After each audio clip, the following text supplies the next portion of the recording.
omukoro ogwagugenderire okonja kuhumuriza eka ya Reverend Elias Serwada kandi ogwabareberezi bayitanga New Mission y'amaheru awa Reverend Elias Serwada gwakorerwa omu mbuga z'ekanisa All Saints Kanyiganyeje omuri Kashali South District Nimbar.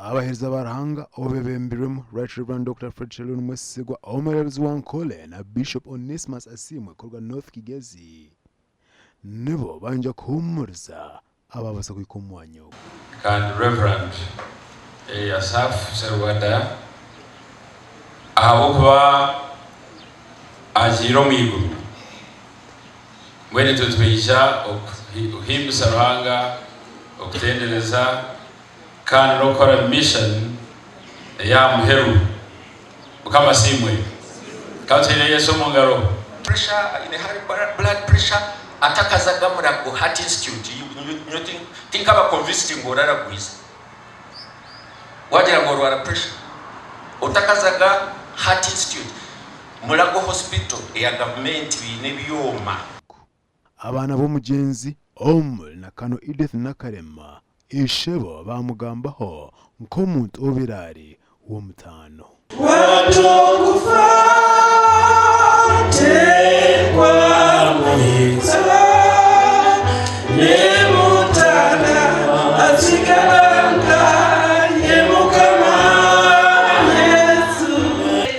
There were 3 words. Hard work rewards, patience keeps love, tolerance keeps life. Those were his words. Hard work rewards, patience keeps love, tolerance keeps life. Ngu okukora munonga no yamwe bichoto.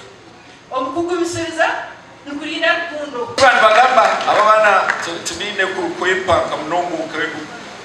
Nabwe nyombi mbatesi zetwishi tuzaro haro abo kuba bambaro mwene babasana ko kwijaho na yangiro abishaza kumwego kuka icecho.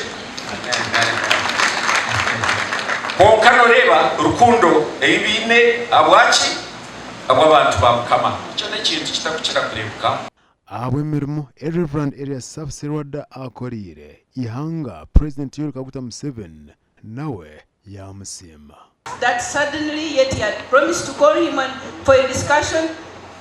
Aragire State House controller yajati mukore omunywani wanje orufu rw'ekitinisa bari ebirukora byo State House neja kushashura cyona ekitorashoboze omufumo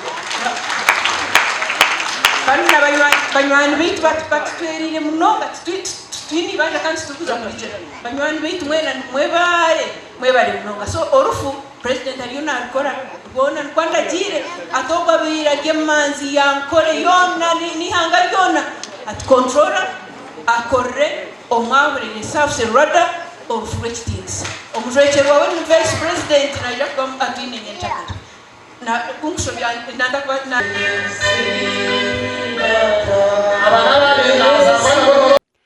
Reverend Elias Serwada akazaro 20 okwezi kwa 12 mwaka 1989 afire 8 okwezi kwa 2 mwaka 2025 yasiga abana batano abijukuru 18 omwijukuruza omwe no muchara. Ya safa ya fera yanakora office ya Bishop wakasaka gomba nkoro kwebembera bakirinjo na Albert Eldare ogunu okuzikwa izo bari anyencha kare omuri Kashali South obureruzi Nkole District Nimbar aba TV West ni Senyomo Gideon.